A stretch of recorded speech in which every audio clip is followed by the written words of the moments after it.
Hello.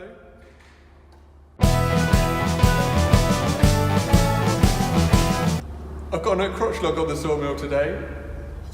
The plan is to slice it up into slabs and see what's inside. So here's the log. As I said, a crotch log, and that's normally where the main stem of the tree comes up and splits into two, which is what you'd call these here. But I found this when I was putting it on the sawmill. I didn't realise this was here. This is an old dead limb, or maybe it's been cut back by a tree surgeon previously. So there's probably going to be some rot in the boards that we get from here, but we won't find that until we cut inside. The reason why it's nice to cut a crotch log is because where these two main limbs pull away from each other, you get some nice swirly figure inside, and it's quite interesting, makes for interesting furniture. Bigger isn't always better, so this isn't a humongous log. I've just had a measure up. It's about 1.4 meters long, which is about 4.5 feet. About 560 mil this way, which is about 22 inches. And the other end is 400 mil, which is about 16 inches. So plan is, take the first cut off and see what's inside, and take it from there, really.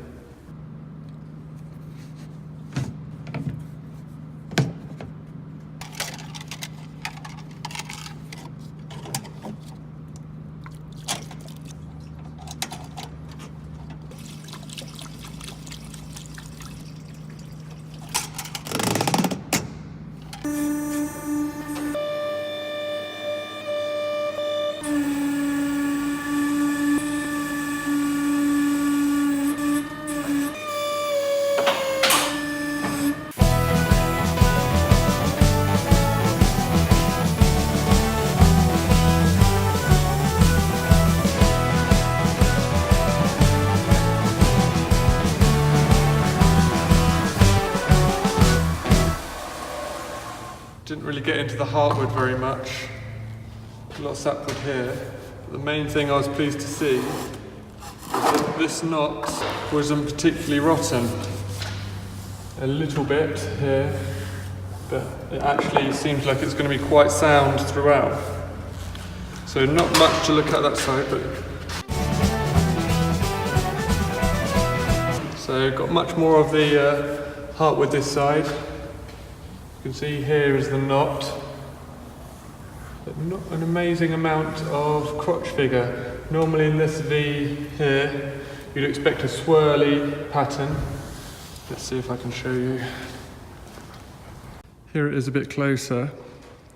This is the knot, so at least it's not rotten, so that's the main plus for me. It's pretty sound. But really, I was hoping to see in this sort of V section here, that's where you normally get the crotch figure, as these two limbs separate from each other. But there isn't too much of that at the moment, and that might be because of the interference of this knot. This is a bit interesting. I don't really know what this is. Again, probably related to this really having three limbs coming from it. My plan is to carry on cutting the log, but probably flip it over so that really this side that we've just looked at is at the bottom, and I'll start taking some fresh cuts from the top.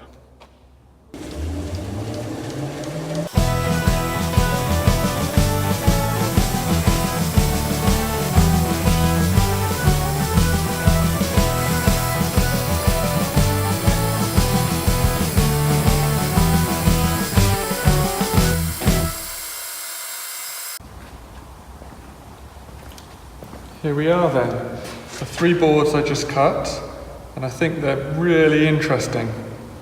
This brown oak here, these brown patches and streaks, are from a fungus that we have in England that is really attacking the oak tree. And normally the fungus attacks from the bottom and works its way up. But I think because we had the dead limb at the top of this log, this fungus is working its way down from there, which is pretty unusual. As soon as the log is cut and starts drying, then the fungus stops attacking, which means it's no problem for the oak board that you're left with. and really is just a feature that is actually quite rare. And to get such solid oak, brown oak sections is even more rare. So I'm pretty pleased. That's pretty interesting. You can see more solid, and as you move further away from the dead limb, as you're coming towards the outside of the log, you're getting more of the normal oak, and it's more of a streak. And then back over this side, much more solid. I just wanted to focus a bit more on this board here. See if I could show you the crotch figure. So just put a bit of water on there. That maybe is too much. Hopefully you can see that where these two limbs are coming in this section here, you get a sort of wiggly, swirly figure. It's quite hard to tell on this one because of the brown oak, but it's a wiggly, swirly figure. And then just over on this section, something else, because this is almost a quarter sawn board, or it's got quarter sawn areas.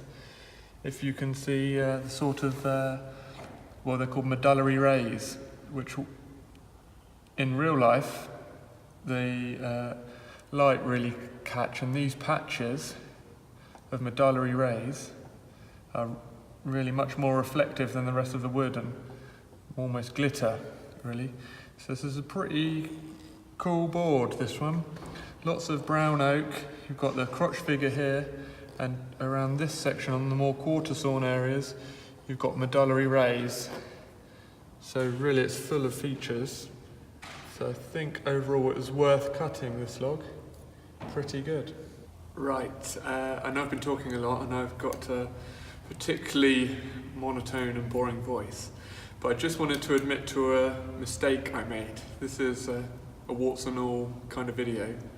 I could have got one more board out of this log.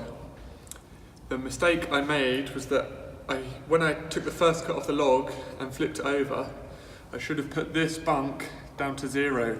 This whole section of the sawmill here raises up and down to counteract any taper in the log. So if you have a log that's got the thin end here and gets wider, you can raise it up or down to maximise your yield from the log.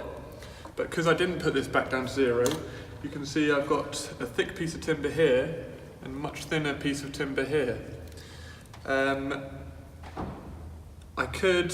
It's pretty close, I could put this down to 0 and just flatten off this board, but I don't want to because this clamp is so close to where my blade is going to have to cut through that I don't want to risk hitting it with my blade because the blades are so expensive. So unfortunately I'm going to waste this, even though if I'd been a bit better I could have got a board out of it, but it's not worth the risk. So just wanted to let you know that I messed up.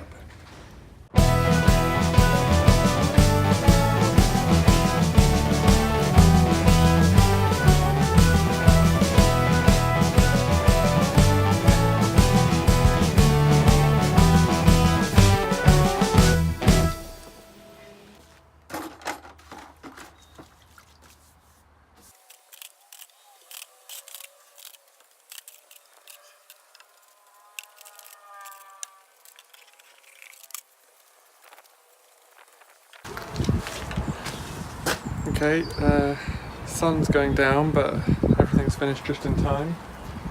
Gonna take some photos and stack it up.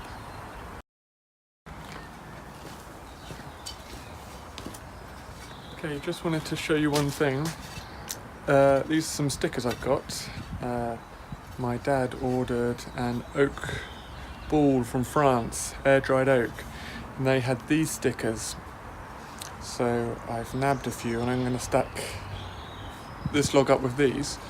You put them that way, and the idea is that there's less contact with the oak, so the stickers mark the boards less. There's different types of profile, but this is just one of the ones. Seems to be what they do in France, so I thought if it's good enough for them, it's good enough for me.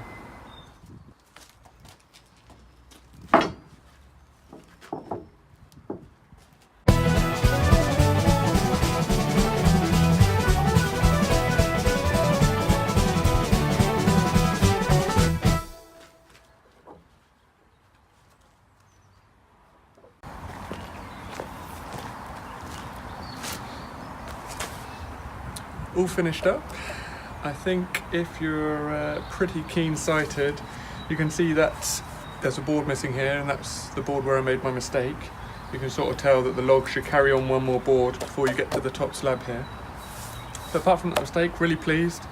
That dead knot didn't affect things too much. In fact, it made some interesting brown oaks and that sort of tiger stripe pattern towards the end.